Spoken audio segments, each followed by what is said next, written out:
Permainan Garra dan Maryam berlangsung hampir 2 jam. Habis itu mereka makan malam, berbincang-bincang dengan Tante Mia yang kebetulan sudah pulang kerja, lalu lanjut tidur. Mereka tidak jadi pulang ke apartemen Garra, karena sudah terlalu capek setelah berkutat di atas ranjang. Oh ya, Maryam akhirnya lupa cerita tentang langit pada Garra. Wanita itu terlalu lelah dan kini sudah ketiduran. Bahkan sampai pagi ia masih malas bangun. Matanya masih berat sekali. Ia ingin bermalas-malasan. Garra memberinya morning kiss begitu bangun. Seperti biasanya, Garra sudah terbiasa bangun pagi, selelah apapun dia. Karena pekerjaan, ia harus balik dulu ke apartemennya buat ganti baju. Tidak mungkin kan dia pakai pakaian yang sama seperti kemarin. Sudah bau dan kotor, ia tidak terbiasa. Sayang, bangun dulu sebentar. Gumam Garra mengelus-elus bahu Maryam dengan lembut. Istrinya ini sangat cantik, wajah polosnya saat tidur membuat Garra ingin memakannya lagi. Tapi ia menahan diri. Tidak bisa, dia harus segera pergi kerja. Masih banyak yang harus dia selesaikan. Maryam melenguh. Merasa tidurnya terganggu oleh suaminya. Ketika ia ingin menggerakkan tangannya, tanpa sengaja tangannya yang masih berada di dalam selimut. Garra menggeram. "Jangan menggodaku, manis," ucap Garra. Padahal Maryam memang tidak sengaja sama sekali. Siapa suruh tubuhnya yang terlalu menempel pada sang istri. Mata Maryam masih tertutup namun mulai sadar. Garra menatap ke jam dinding. Ternyata belum jam 6. Ia masih ada waktu beberapa menit. Sial. Garra menggeram kesal. Siapa yang mengganggunya pagi-pagi sih? Meski begitu ia tetap meraih ponselnya yang berada di atas nakas. Ternyata panggilan dari Aldo. Garra langsung mengangkatnya. "Bos," seru Aldo dari seberang. "Ada apa?" Suara Garra datar. "Ada kasus baru. Kasus aktor terkenal itu, si Langit. Dari laporan, dia membunuh ayah kandungnya sendiri dan kabur. Sekarang keberadaannya belum diketahui. Kasus ini dilemparkan pada tim kita karena sebelumnya kita yang bertanggung jawab atas kasus penembakan yang terjadi di rumahnya." Aldo menjelaskan dengan panjang lebar. Kening Garra berkerut. Ia masih tidak menyangka akan berurusan dengan si aktor itu lagi. Pandangan pria itu turun ke Maryam. Sang istri kembali pulas. "Sepertinya kita harus segera ke TKP, bos," kata Aldo lagi. "Kalian pergi lebih dulu. Periksa semua yang mencurigakan. Jangan lupa kirimkan alamat TKP padaku, aku akan segera ke sana," pungkas Garra.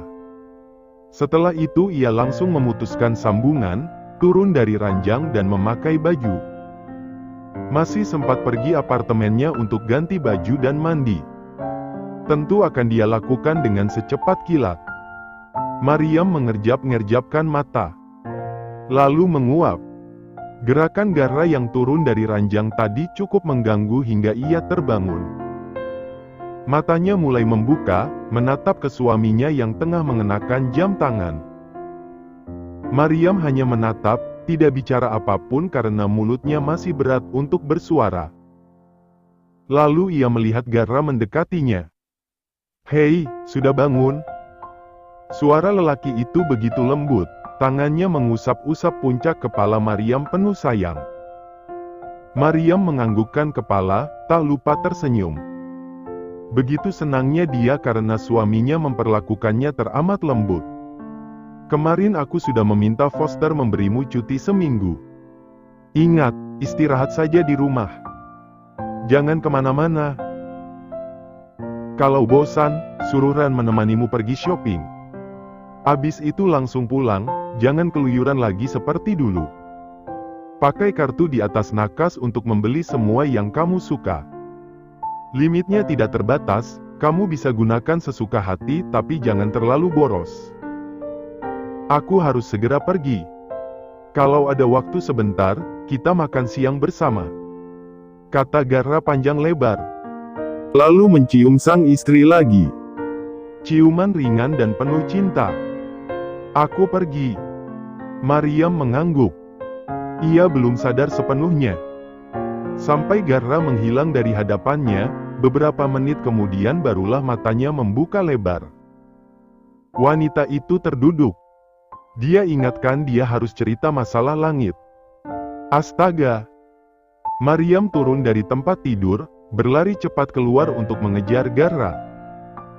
Sayangnya yang dia lihat hanyalah mobil suaminya yang kini sudah keluar dari gerbang rumah. Maryam menghembuskan napas panjang. Lagi-lagi dia gagal. Non Mari ngapain? Bi Indi bertanya dengan heran. Maryam menatap wanita parubaya itu dengan wajah bantal. Biasa Bi, ngejar sesuatu yang gak pasti. Hihihi. Maryam malah bercanda dan terkikik sendiri setelahnya. Jelaslah Bi Indi kebingungan. Dasar majikan somplak. Papa pulang gak Bi? Tanya Mari kemudian. Pulang Non, Tuan sama Nyonya masih tidur, jawab sang pembantu.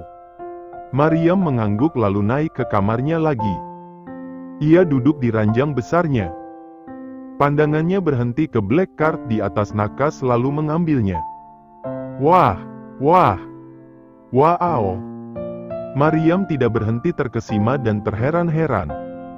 Bagaimana tidak yang sedang dipegang saat ini adalah Amex Black Card. Kartu yang tidak bisa dimiliki oleh sembarangan orang. Bahkan tidak semua orang kaya bisa memiliki itu. Dari semua orang yang Maryam kenal, yang punya itu hanya Foster sang kakak dan salah satu teman semanya. Sekarang mereka sudah jarang sekali bertemu, hampir tidak pernah karena temannya itu bekerja di luar negeri. Bahkan papa dan mamanya saja tidak punya. Astaga! Bagaimana bisa seorang Garra yang bekerja sebagai detektif kepolisian memiliki kartu semacam ini? Gila! Ini gila! Ternyata dia menikah dengan laki-laki kaya raya.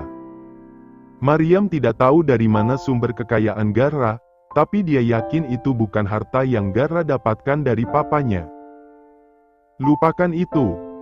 Pokoknya sekarang Maryam sangat senang. Haha.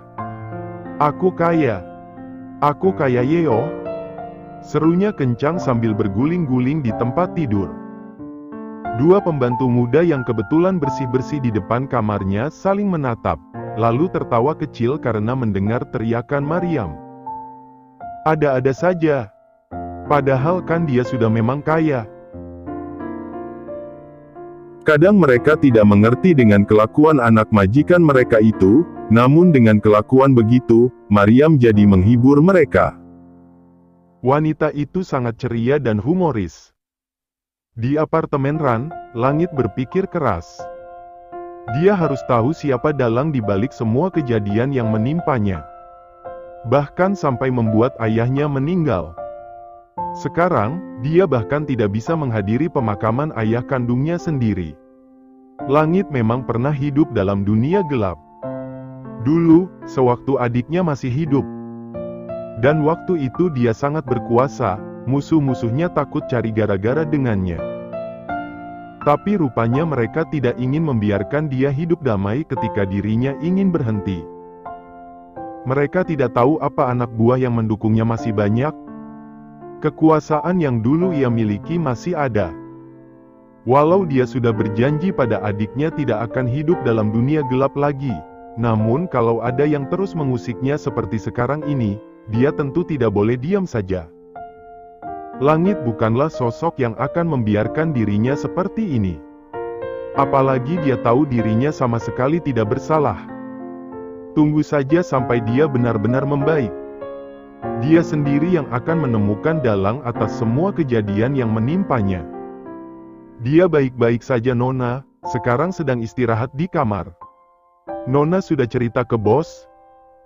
Fokus Langit terbagi ketika mendengar suara Ran di luar sana. Mungkin sedang bicara dengan Mariam di telepon, karena Ran sebut-sebut Nona.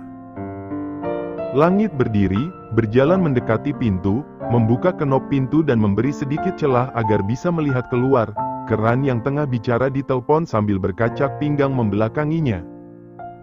Ia penasaran apa yang dibicarakan laki-laki itu dengan Mariam. Tapi Ran malah pergi agak menjauh, ke arah dapur. Ran jadi tidak bisa mendengar pembicaraan selanjutnya. Laki-laki itu meringis kecil. Lukanya sedikit sakit. Ia memegangi perut dan kembali ke tempat tidur. Sementara di luar sana Ran terus berbicara dengan Mariam. Belum. Kalau begitu aku saja yang pergi menemuinya sekarang.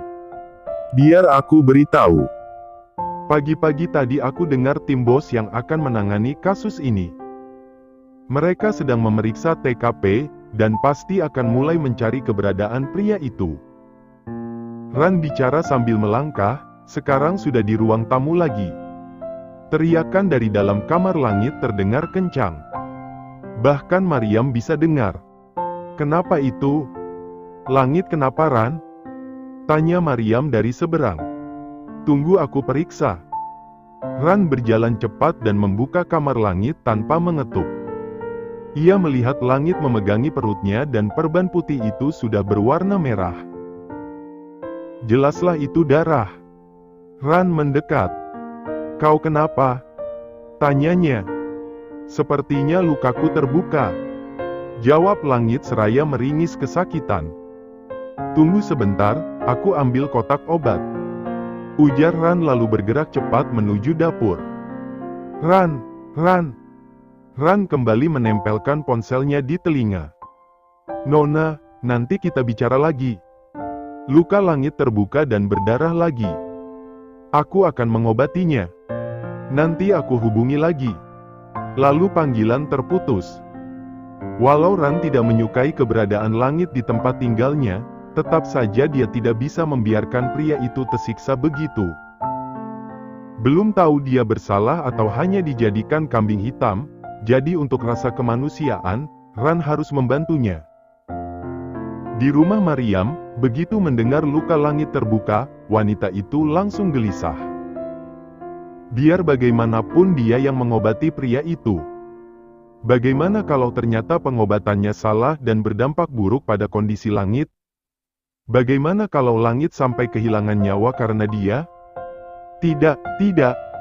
Mariam ngeri membayanginya. Aku harus ke sana. Katanya pada dirinya sendiri lalu mengambil dompet di atas nakas dan bergegas keluar rumah.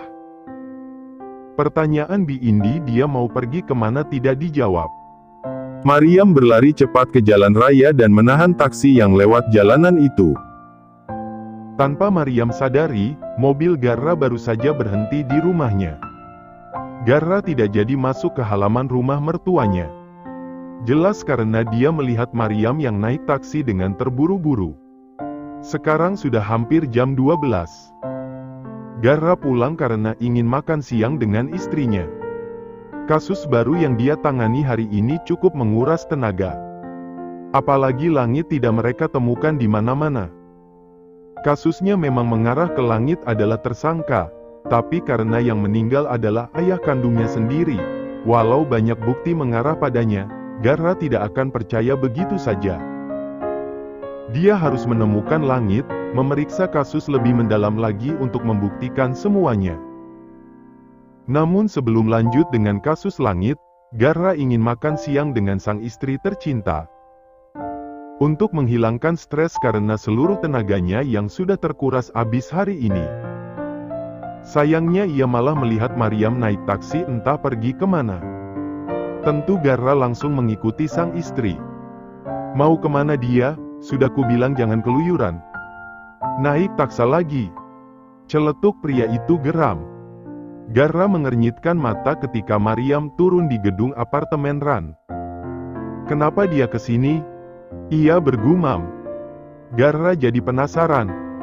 Apalagi melihat istrinya berlari dengan terburu-buru memasuki gedung apartemen Ran. Garra ingin langsung keluar dan mengejar, namun sialnya tidak bisa. Dia harus memarkir mobilnya dulu. Akhirnya Garra masuk ke parkiran gedung itu. Abis memarkir mobilnya, ia keluar dengan buru-buru dari mobil dan bergegas cepat naik ke lantai apartemen Ran. Sampai di sana, pintu apartemen tersebut masih terbuka. Sebenarnya kenapa dengan istrinya sih? Garra pun masuk. Tak ada siapa-siapa di ruang tamu. Namun ia mendengar ada suara dari dalam kamar. Garra pun melangkah pelan ke sana. Nona tekan perutnya sebentar. Begini? Iya.